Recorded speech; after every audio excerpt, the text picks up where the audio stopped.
السلام علیکم ورحمۃ اللہ وبرکاتہ۔ آج کا جو رقیہ ہم ریکارڈ کر رہے ہیں، یہ رقیہ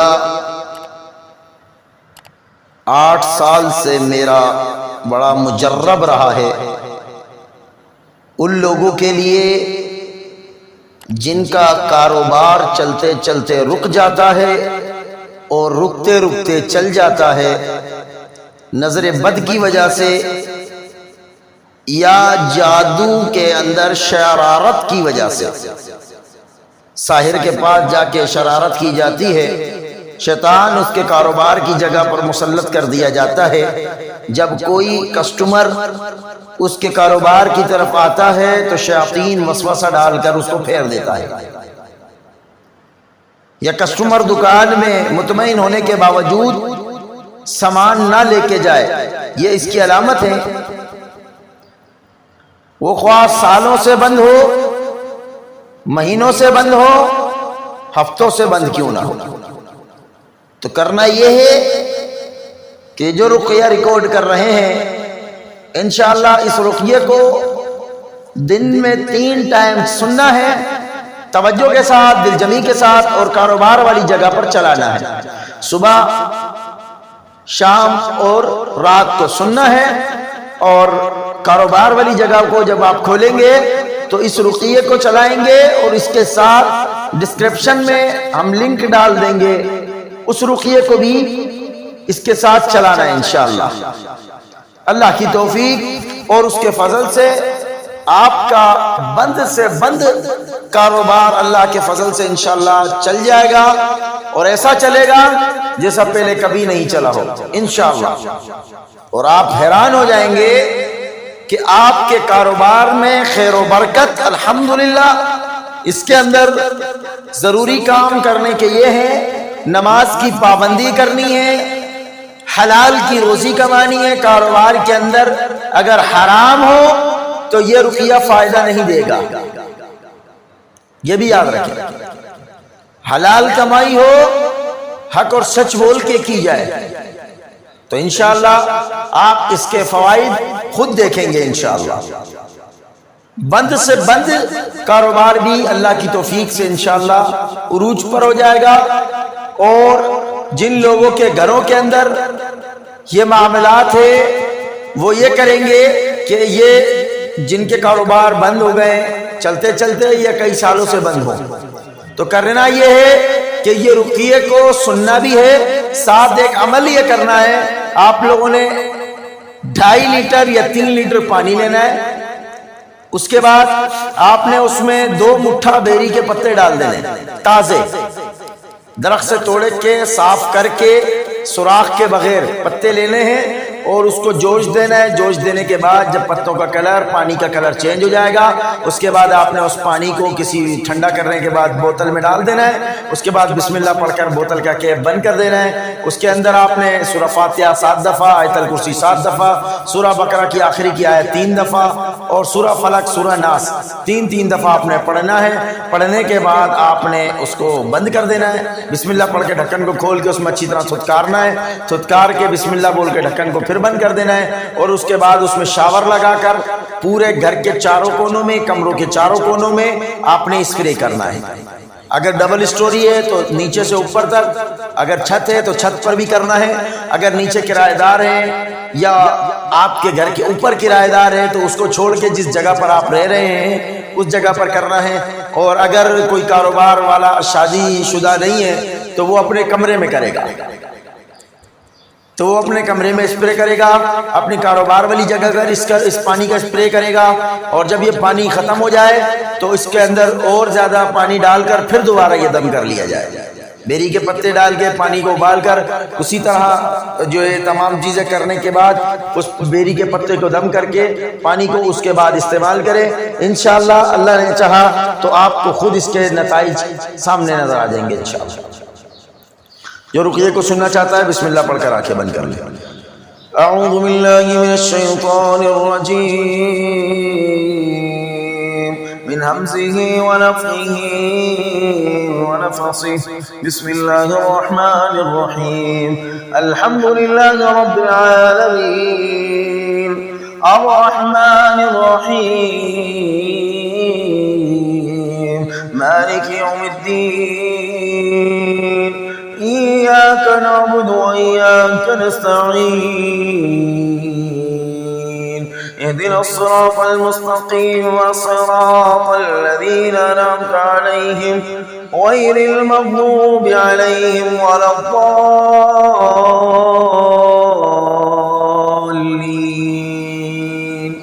آمين. أعوذ بالله من الشيطان الرجيم.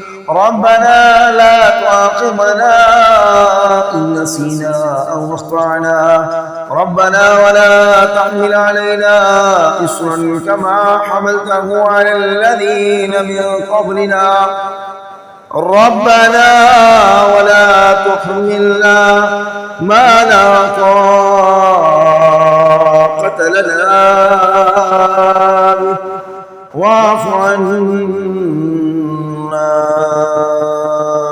واغفر لنا وارحمنا أنت مولانا فانصرنا على القوم الكافرين. إذا تغولت لكم الغيلان فنادوا بالآذان لأن الآذان يجعل الشيطان يفر. إذا تغولت لكم الغيلان فنادوا بالآذان لأن الآذان يجعل الشيطان يفر. إذا تغولت لكم الغيلان فنادوا بالآذان لأن الآذان يجعل الشيطان يفر.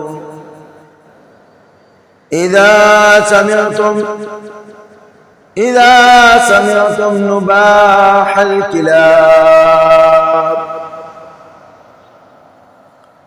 ونهيق الحمر بالليل فتعوذوا بالله فإنهن يرين ما لا ترون. أعوذ بكلمات الله التامات من شر ما خلق. أعيذكم بكلمات الله التامات من شر ما خلق. أعيذكم بكلمات الله التامات من شر ما خلق.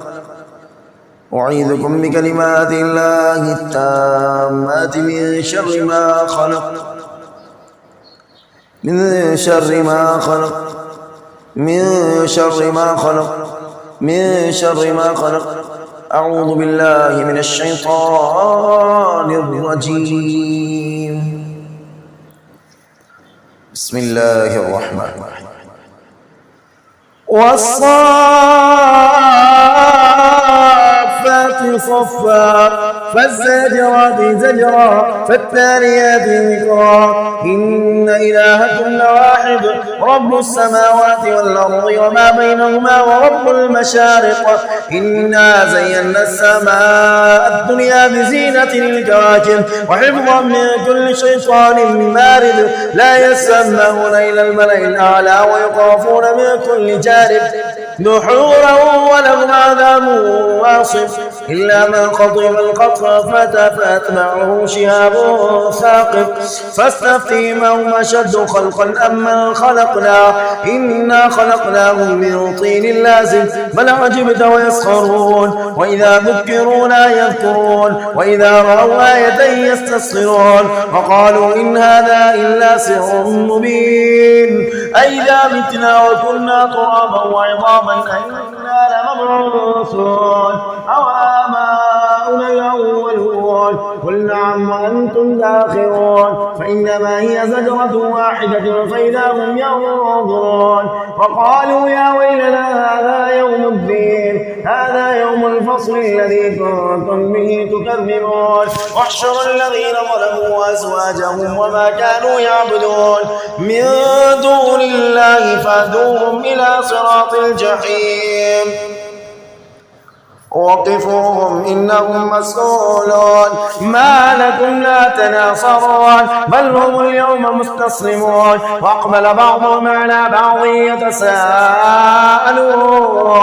قالوا إنكم كنتم تأتوننا عن اليمين قالوا بل لم تكونوا مؤمنين وما كان لنا عليكم من سلطان بل كنتم قوما طاغين فحق علينا قول ربنا إنا لذائقون فأغويناكم إنا كنا غاوين فإنهم يومئذ في العذاب مشتركون إنا كذلك نفعل بالمجرمين إنهم كانوا إذا قيل لهم لا إله إلا الله يستكبرون ويقولون إنا لتاركوا آلهتنا لشاعر مجنون بل جاء بالحق وصدق المرسلين إنكم لذائق العذاب الأليم وما تجزون إلا ما كنتم تعملون إلا عباد الله المخلصين أولئك لهم رزق معلوم فواكه وهم مكرمون في جنات النعيم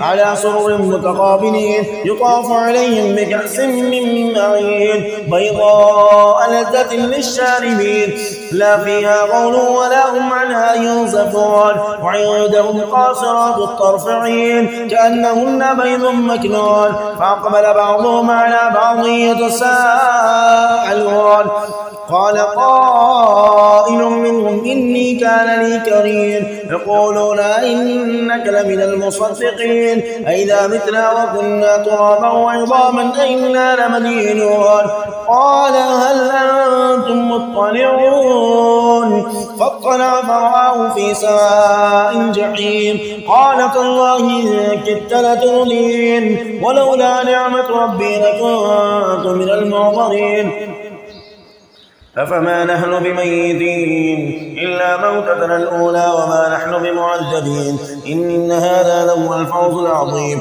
لمثل هذا فليعمل العاملون أذلك خير نزلا أم شجرة الزقوم إنا جعلناها فتنة للظالمين إنها شجرة تخرج في أصل الجحيم طلعها كأنه رؤوس الشياطين فإنهم لآكلون منها فمالئون منها البطون ثم إن لهم عليها لشوبا من حميم ثم إن مرجعهم لإلى الجحيم إنهم ألفوا آباءهم ضالين فهم على آثارهم يهرعون ولقد ضل قبلهم أكثر الأولين ولقد أرسلنا فيهم منذرين فانظر كيف كان عاقبة المنذرين إلا عباد الله المخلصين ولقد نادانا نوح فلنعم المجيبون ونجيناه وأهله من الكرب العظيم وجعلنا ذريته هم الباقين وتركنا عليه في الآخرين سلام على نوح في العالمين إنا كذلك نجزي المحسنين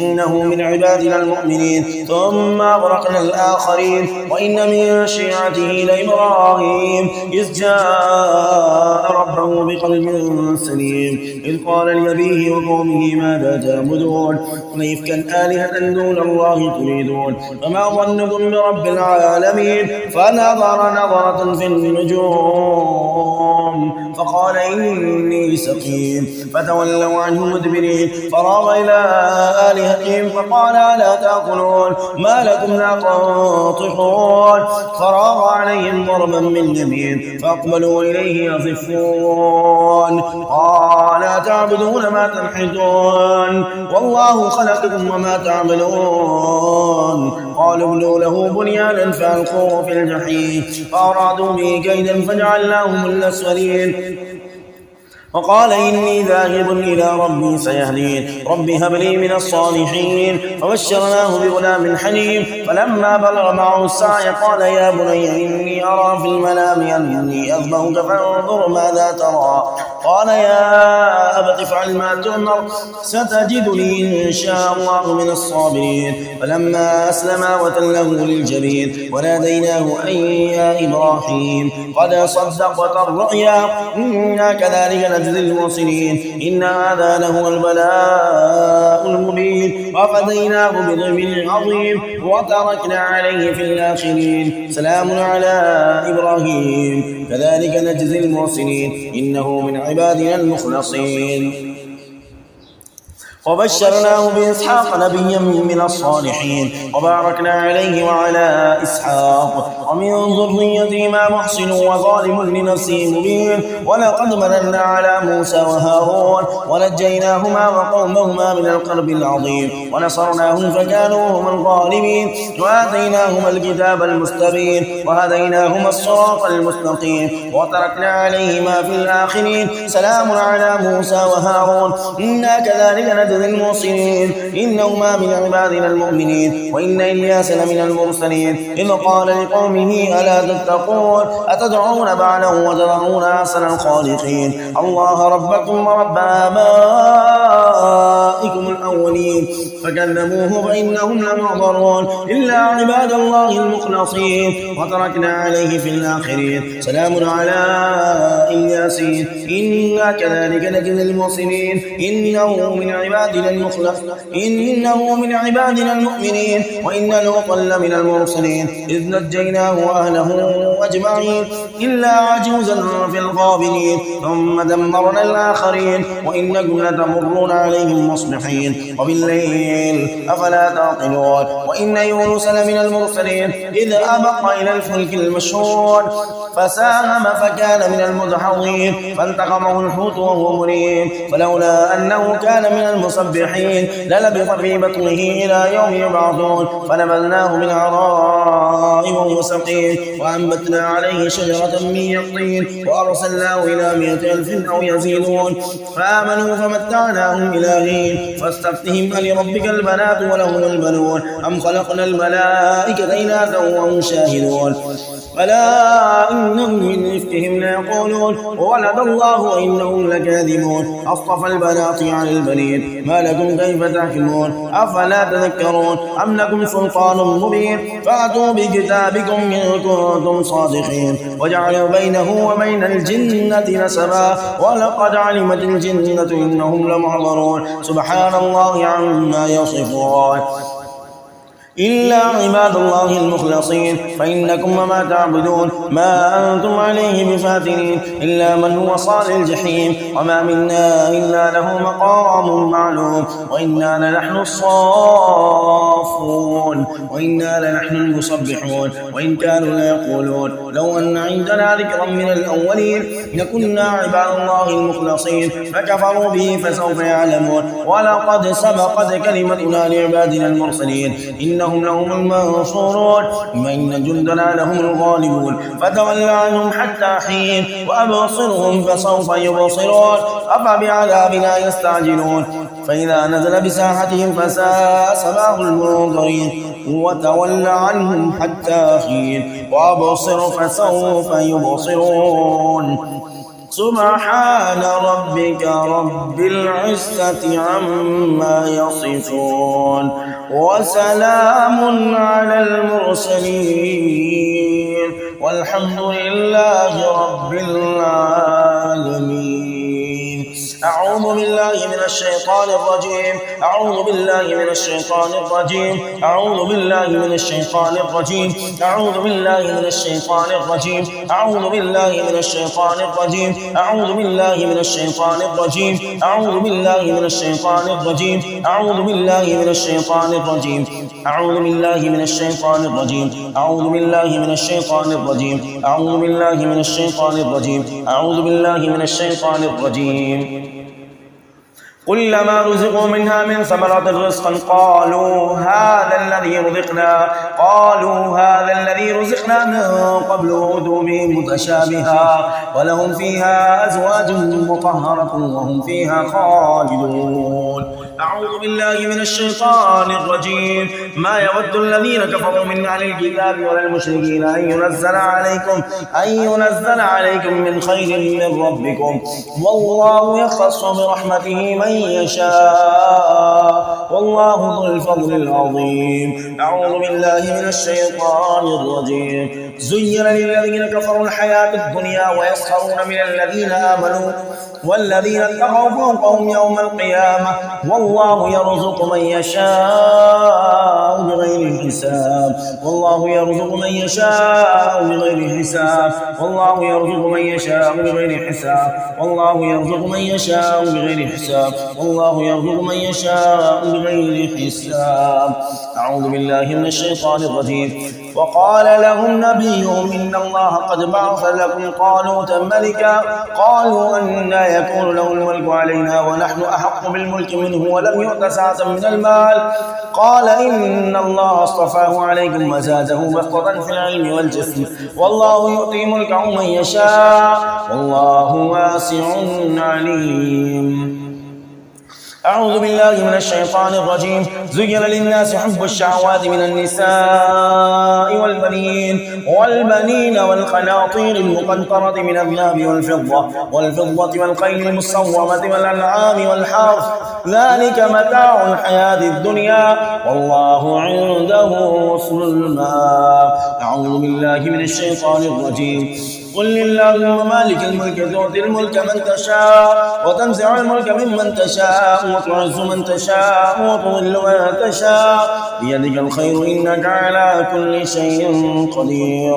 أعوذ بالله من الشيطان الرجيم. فتقبلها ربها بقبول حسن وأنبتها نباتا حسنا وكفلها زكريا، كلما دخل عليها زكريا المحراب وجد عندها رزقا وجد عندها رزقا وجد عندها رزقا وجد عندها رزقا وجد عندها رزقا وجد عندها رزقا وجد عندها رزقا وجد عندها رزقا وجد عندها رزقا وجد عندها رزقا.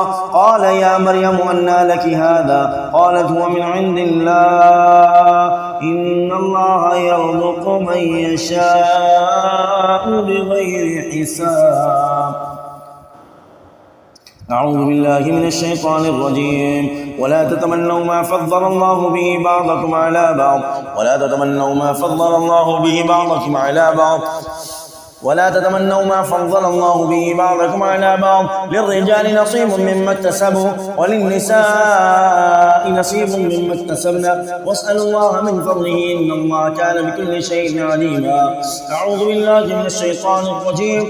ولا تقتلوا أولادكم من إملاق، نحن نرزقكم وإياهم نحن نرزقكم وإياهم نحن نرزقكم وإياهم نحن نرزقكم وإياهم نحن نرزقكم وإياهم نحن نرزقكم وإياهم نحن نرزقكم وإياهم نحن نرزقكم وإياهم. أعوذ بالله من الشيطان الرجيم. ومن الأنعام حملة وفرشا، كلوا مما رزقكم الله ولا تتبعوا خطوات الشيطان إنه لكم عدو مبين. أعوذ بالله من الشيطان الرجيم. قال يا قوم أرأيتم إن كنت على بينة من ربي ورزقني منه رزقا حسنا ورزقني منه رزقا حسنا ورزقني منه رزقا حسنا ورزقني منه رزقا حسنا. أعوذ بالله من الشيطان الرجيم. الله يبسط الرزق لمن يشاء ويقدر، وفرحوا بالحياة الدنيا وما الحياة الدنيا في الآخرة إلا متاع. الله يبسط الرزق لمن يشاء ويقدر، وفرحوا بالحياة الدنيا وما الحياة الدنيا في الآخرة إلا متاع.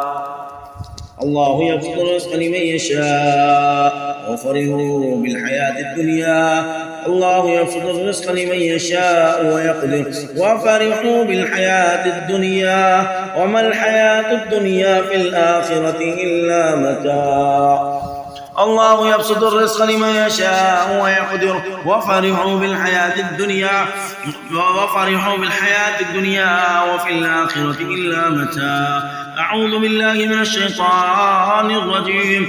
فكلوا مما رزقكم الله حلالا طيبا واشكروا نعمة الله إن كنتم إياه تعبدون. فكلوا مما رزقكم الله حلالا طيبا واشكروا نعمة الله إن كنتم إياه تعبدون. فكلوا مما رزقكم الله حلالا طيبا واشكروا نعمة الله إن كنتم إياه تعبدون. فكلوا مما رزقكم الله حلالا طيبا واشكروا نعمة الله إن كنتم إياه تعبدون. فكلوا مما رزقكم الله حلالا طيبا واشكروا نعمة الله إن كنتم إياه تعبدون. أعوذ بالله من الشيطان الرجيم. المال والبنون زينة الحياة الدنيا والباقيات الصالحات خير عند ربك ثوابا وخير أملا. أعوذ بالله من الشيطان الرجيم. والذين هاجروا في سبيل الله ثم قتلوا أو ماتوا ليرزقنهم الله رزقا حسنا وإن الله لهو خير الرازقين. أعوذ بالله من الشيطان الرجيم. ذلك بأن الله لم يكن مغيرا نعمة أنعمها على قوم حتى يغيروا ما بأنفسهم وأن الله سميع عليم. أعوذ بالله من الشيطان الرجيم. إن الذين يتلون كتاب الله وأقاموا الصلاة وأنفقوا مما رزقناهم سرا وعلانية يرجون تجارة لن تبور. أعوذ بالله من الشيطان الرجيم. ويرزقه من حيث لا يحتسب ويرزقه من حيث لا يحتسب ويرزقه من حيث لا يحتسب ويرزقه من حيث لا يحتسب ويرزقه من حيث لا يحتسب ويرزقه من حيث لا يحتسب ويرزقه من حيث لا يحتسب. اللهم اغفر لي ذنبي اللهم اغفر لي ذنبي اللهم اغفر لي ذنبي اللهم اغفر لي ذنبي كله دقه وجله وأوله وآخره وعلانيته وسره. اللهم اغفر له اللهم اغفر اللهم اغفر له اللهم اغفر له اللهم اغفر لي ذنبي اللهم اغفر لي ذنبي اللهم اغفر لي ذنبي اللهم اغفر لي ذنبي كله دقه وجله وأوله وعلانيته وسره. اللهم اغفر لي ذنبي كله دقه وجله وأوله وآخره وعلانيته وسره. اللهم اغفر لي ذنبي كله دقه وجله وأوله وآخره وعلانيته وسره. اللهم اغفر لي ذنبي كله دقه وجله وأوله وآخره وعلانيته وسره. أستغفر الله وأتوب إليه أستغفر الله وأتوب إليه. इस दम को तवज्जो के साथ सुनने के बाद सुबह फर्स्ट टाइम पे आप पानी को छिड़केंगे इंशाअल्लाह और शाम में भी पानी को स्प्रे करें इंशाअल्लाह। अल्लाह के हुक्म से आपका बंद से बंद कारोबार अल्लाह रब्बुल आलमीन खोल देगा इंशाअल्लाह।